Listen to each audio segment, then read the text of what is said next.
지금 이 순간 캐나다 정부 어딘가에서 서류 한 장이 검토되고 있어요. 그 서류에는 두 나라 이름이 적혀 있어요. 대한민국 그리고 독일이에요. 캐나다 역사상 가장 큰 무기 구매 계약 60조 원짜리 잠수함 사업 그 최종 결정이 이번 주 안에 나올 수 있어요. 마크 카니 캐나다 총리가 직접 말했어요. 6월 말까지 우선 협상 대상자를 선정하겠다고요. 오늘이 6월 24일이에요. 6월 말까지 일주일도 안 남았어요. 구독 버튼 먼저 눌러주세요. 결과가 나오는 순간 바로 달려올게요. 이 사업이 얼마나 큰지부터 볼게요. CPSP라는 사업이에요. 캐나다 파트롤 sabmarine 프로젝트. 캐나다 순찰 잠수함 프로젝트예요. 캐나다가 지금 쓰는 잠수함이 있어요. 빅토리아급이에요. 1998년에 영국에서 중고로 사온 잠수함 4척이에요. 지은 지 30년이 넘었어요. 캐나다 해군이 이걸 끌어안고 쩔쩔매고 있어요. 그래서 새로 사기로 했어요. 최대 12척이에요. 60년 만에 처음으로 새 잠수함을 사는 거예요. 금액이 얼마냐면요. 60조 원이에요. 캐나다 역사상 최대 군 조달 사업이에요. 이 나라가 무기 사는데 이렇게 큰 돈을 쓴 적이 없어요. 그리고 이 사업의 최종 후보가 대한민국 하나오션 그리고 독일 TKMS 딱 두 곳이에요. 하나오션이 어떤 카드를 들고 있는지 볼게요. 제한 모델이 장보고 3 배치 2예요. 남영실급 잠수함이에요. 이게 왜 강력하냐면요. 지금 이미 실전에서 운용 중인 잠수함이에요. 대한민국 해군이 지금 타고 다니는 잠수함이에요. 독일 TKMS가 제안한 212CD는요. 막 개발이 시작된 잠수함이에요. 아직 취역한 함선이 없어요. 설계도는 있는데 실물 운용 데이터가 없는 거예요. 한화는 이미 만들어서 쓰고 있는 걸 팔겠다는 거고 독일은 앞으로 만들 걸 팔겠다는 거예요. 캐나다 입장에서 뭐가 더 안심이 되겠어요? 그리고 한화가 한 일이 있어요. 부산 안창호함이에요. 하나오션이 만든 장보고 3 배치 1 선도함이에요. 이 잠수함이 태평양을 건넜어요. 김해에서 출항해서 괌을 거치고 하와이를 거쳐서 캐나다 브리티시 컬럼비아주 에스키몰트 해군기지에 입항했어요. 거리가 14,000km예요. 100번 말로 설명하는 것보다 한번 직접 보여주겠다. 캐나다 해군 앞에서 실제 잠수함을 가져다 놓고 연합 대자훈련까지 같이 했어요. TKMS는 이게 불가능해요. 212CD는 아직 실물이 없으니까요. 납기 얘기를 해야 해요. 캐나다가 잠수함을 급하게 필요로 하는 이유가 있어요. 지금 쓰는 빅토리아급이 2030년대 중후반에 퇴역해요. 그 전에 새 잠수함이 와야 해요. 하나는 이렇게 제안했어요. 2034년까지 4척을 한꺼번에 인도하겠다고요. 그리고 그 이후에는 매년 한 척씩 추가로 납품하겠다고요. 빠른 납기가 한화의 핵심 카드예요. 한화 거제조선소에 로봇 기술이 대거 투입돼 있어요. 자동화 공정으로 생산 속도를 높인 거예요. 그리고 하나오션, HD 현대중공업이 K1팀으로 움직이고 있어요. 두 조선소가 힘을 합쳐서 납기를 맞추겠다는 거예요. 캐나다가 납기를 얼마나 중요하게 보냐면요. 독일 노르웨이 측이 현지 건조를 제안했을 때 캐나다 정부가 대놓고 거부했어요. 현지에서 만들면 시간이 너무 오래 걸리거든요. 빨리 받고 싶다는 거예요. 그 조건에 한화가 딱 맞아요. 여기서 이 사업의 진짜 무게감을 한번 느껴볼게요. 60조 원이라는 숫자가 얼마나 큰지 한국 기준으로 비교해 볼게요. 대한민국 1년 국방 예산이 약 60조 원이에요. 캐나다가 잠수함 하나 사는데 한국 1년 국방비 전체를 쏟아붓는 거예요. 그리고 이건 단순히 잠수함 12척 값이 아니에요. 캐나다는 이 사업을 단순 무기 구매로 보지 않아요. 향후 30년간의 파트너십이에요. 잠수함 본체 정비 부품 교육 훈련, 성능 개량 이 모든 걸 선정된 업체랑 수십 년 동안 같이 하는 거예요. 그래서 캐나다 국방장관이 이런 말을 했어요. CPSP 사업은 국가 대항전 성격으로 발전했으며 승자와는 수십 년간 관계를 맺게 될 것이라고요. 60조 원짜리 계약 한 번이 아니에요. 그 이후 수십 년 동안 이어지는 관계예요. 실제 파급 규모는 60조 원에 훨씬 넘어요. 한화가 돈 얘기만 한 게 아니에요. 캐나다한테 이런 제안을 했어요. KPMG 평가 기준으로 700억 달러 이상의 경제적 기회. 우리 돈으로 약 105조 원이에요. 2026년부터 2044년까지 약 50만 개의 일자리 창출이에요. 그리고 약 1000억 달러. 우리 돈으로 약 150조 원의 GDP 호가예요. 잠수함을 팔면서 캐나다 경제에 150조 원을 넣어주겠다는 거예요. 캐나다 정부 입장에서 이 제안을 무시하기가 어려워요. 캐나다는 지금 경제 성장이 최우선 과제예요. 마크 카니 총리가 경제 살리기를 핵심 공약으로 내세웠거든요. 일자리 50만 개, GDP 효과 150조 원. 이게 캐나다 정치권을 움직이는 숫자예요. 그럼 경쟁 상대 독일 TKMS를 제대로 봐야 해요. TKMS가 어떤 회사냐면요. 티센크루프 마린 시스템즈예요. 독일 최대 잠수함 제조사예요. 독일 해군 잠수함을 만드는 회사고 이스라엘, 그리스, 포르투갈, 노르웨이 여러 나라의 잠수함을 팔아온 유럽 방산의 강자예요. TKMS가 내민 카드는 212CD예요. 212A의 업그레이드 버전인데 나토 표준에 완벽하게 맞춰진 잠수함이에요. 캐나다는 나토 회원국이에요. 나토 표준 장비를 쓰면 동맹국과 호환성이 좋아요. 이게 TKMS의 핵심 논리예요. 그리고 TKMS는 노르웨이 정부와 손을 잡았어요. 2026년 1월에 노르웨이 정부와 212CD 잠수함 2척을 추가 계약했어요. 수주 잔고가 34조 원이에요. 유럽 내 레퍼런스를 계속 쌓으면서 네토 국가들이 선택하는 잠수함이라는 이미지를 만들고 있어요. 근데 하나가 TKMS보다 유리한 게 있어요. 크기예요.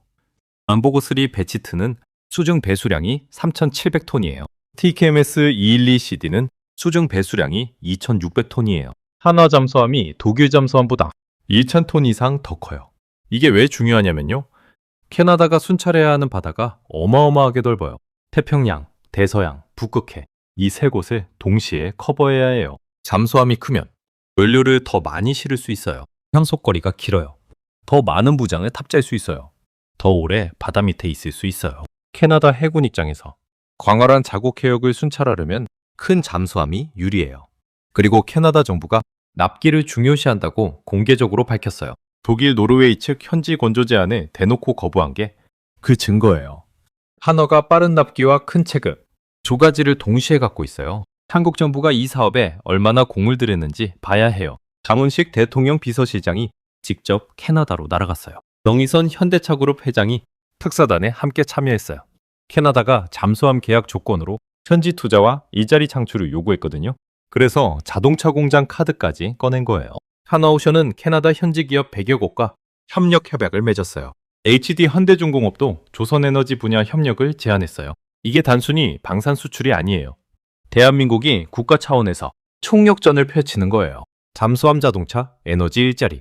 이 패키지를 들고 캐나다를 설득하는 거예요. 구독 아직 안 누르셨으면 지금 눌러주세요. 이 결과 나오는 순간 바로 영상으로 돌아올게요.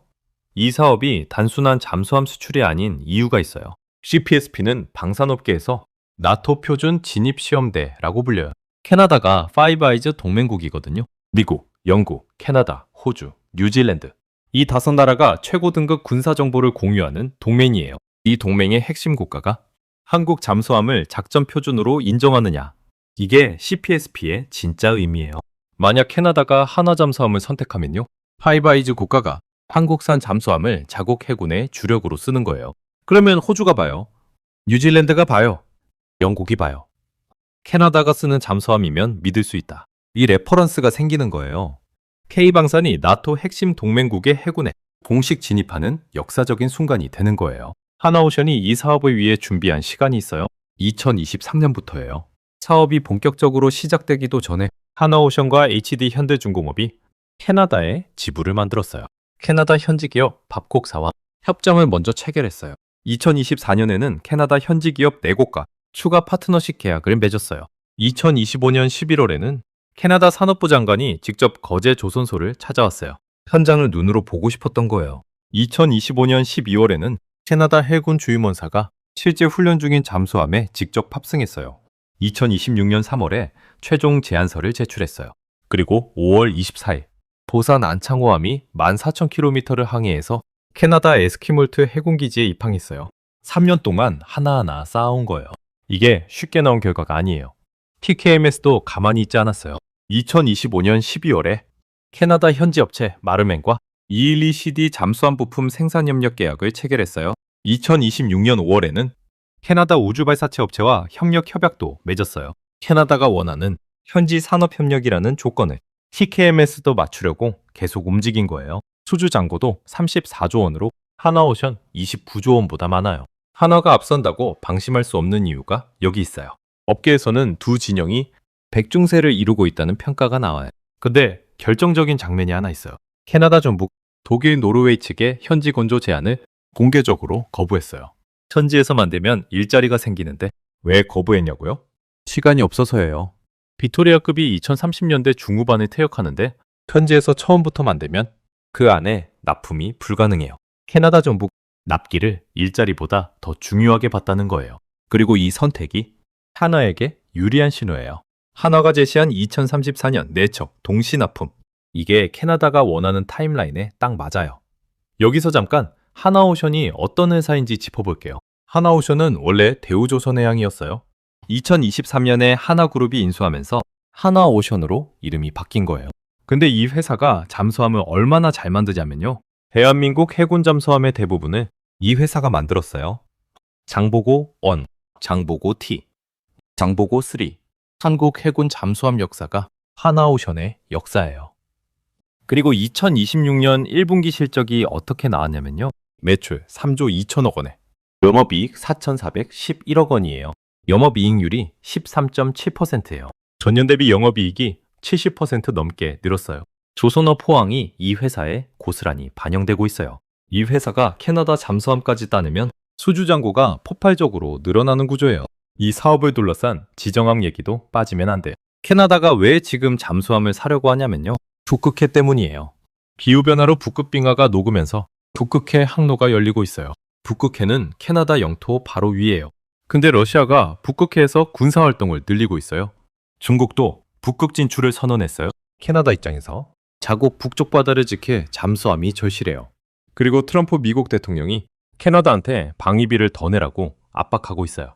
나토 회원국으로서 자국 방어를 스스로 해야 한다는 압박이 커진 거예요.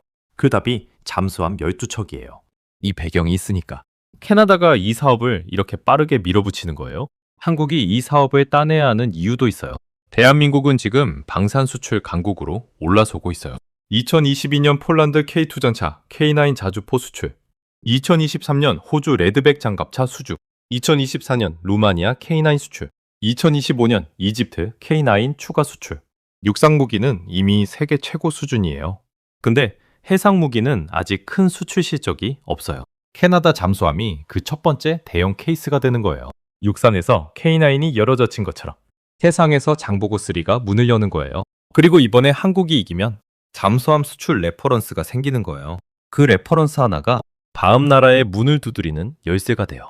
마지막으로 지금 이 순간이 얼마나 역사적인지 보여드릴게요. 태평양 14,000km를 건너온 보산 안창호함이 캐나다 에스키몰트 해군기지에 입항했을 때 캐나다 해군이 직접 맞이했어요.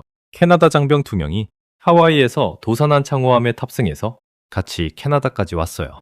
그리고 캐나다 해군과 연합 대자훈련을 했어요. 단순히 잠수함을 보여준 게 아니에요. 같이 훈련하고 같이 바다에 들어간 거예요. 우리 잠수함이 어떤지 직접 파보고 판단해라. 이 자신감이 하나오션의 전략이에요. 60년 전에 한국은 군함 한 척 못 만들었어요. 지금은 그 군함을 태평양 건너 캐나다 해군 앞에서 실전 시연하고 있어요. 그 결과가 이번 주 안에 나와요. 자, 이제 마지막으로 이 결정이 대한민국에 어떤 의미인지 정면으로 들어갈게요. 하나오션이 이 사업을 따내면 숫자로 뭐가 바뀌는지부터 볼게요. 일단 계약 금액이 60조 원이에요. 근데 이게 끝이 아니에요. 잠수함 12척 납품 이후에 정비 계약이 따라와요.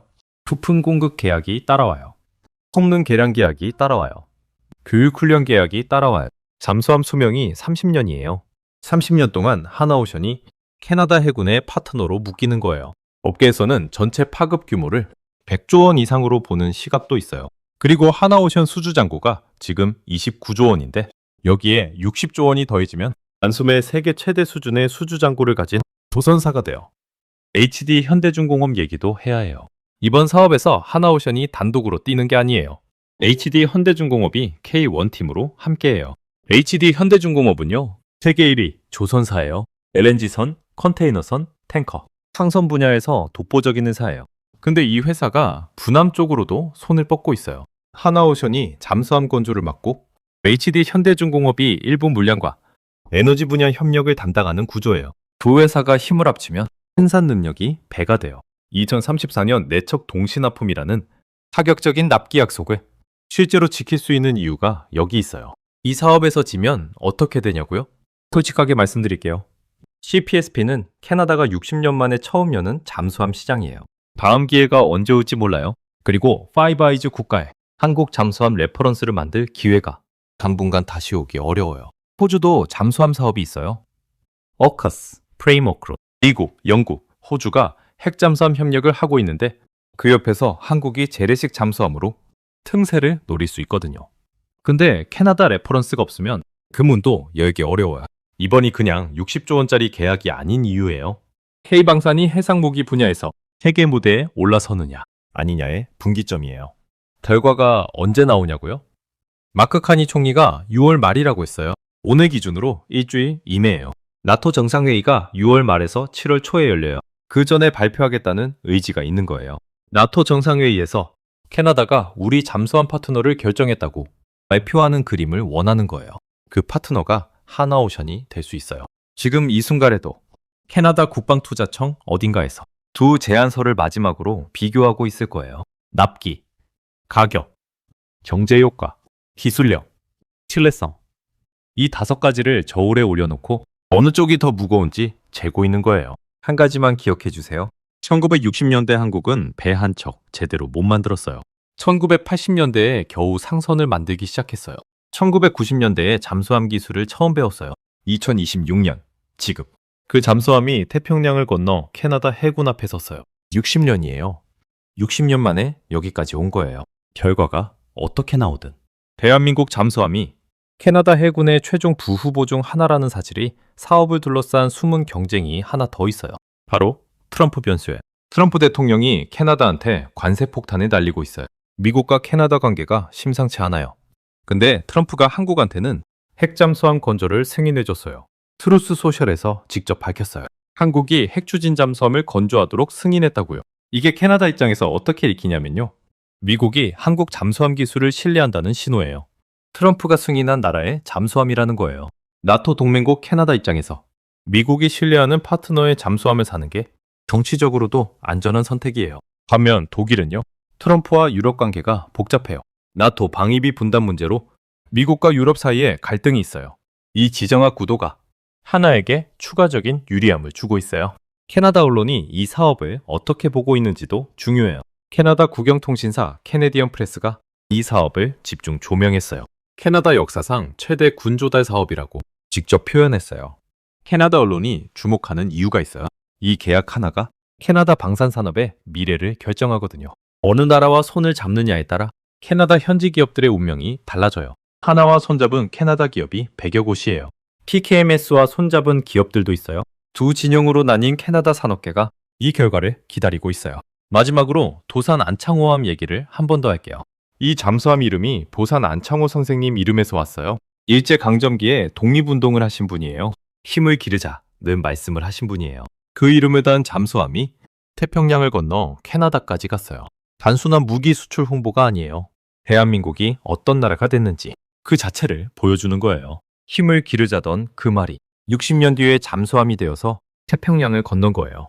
캐나다가 어떤 선택을 하든 도산 안창호함이 에스키몰트 해공기지에 태극기를 달고 입항한 그 장면은 대한민국 방산 역사에 영원히 남을 거예요. 그 자체가 이미 역사예요. 그리고 결과가 나오는 순간이 사업의 결과가 나오면 한국 방산 지형이 어떻게 바뀌는지 정리할게요. 지금 K방산의 포트폴리오를 보면요. 육상무기 K2 전차, K9 자주포, AS-21 레드백 이미 세계 최고 수준으로 인정받고 있어요. 항공무기 FA-50 경공격기 폴란드, 말레이시아에 수출했어요. 근데 해상무기는요. 아직 대형 수출 실적이 없어요. 캐나다 잠수함이 그 빈칸을 채우는 거예요. 육상, 하늘, 바다. K방산이 새 영역을 모두 채우는 날이 이번 주 안에 올 수도 있어요. 그 순간을 함께 지켜봐요. 이 채널에서 제일 먼저 보여드릴게요. 구독 아직 안 하셨으면 지금 눌러주세요. 놓치면 안 되는 순간이 바로 코앞에 있어요. 오늘 영상 여기까지예요. 다음 영상에서 또 만나요.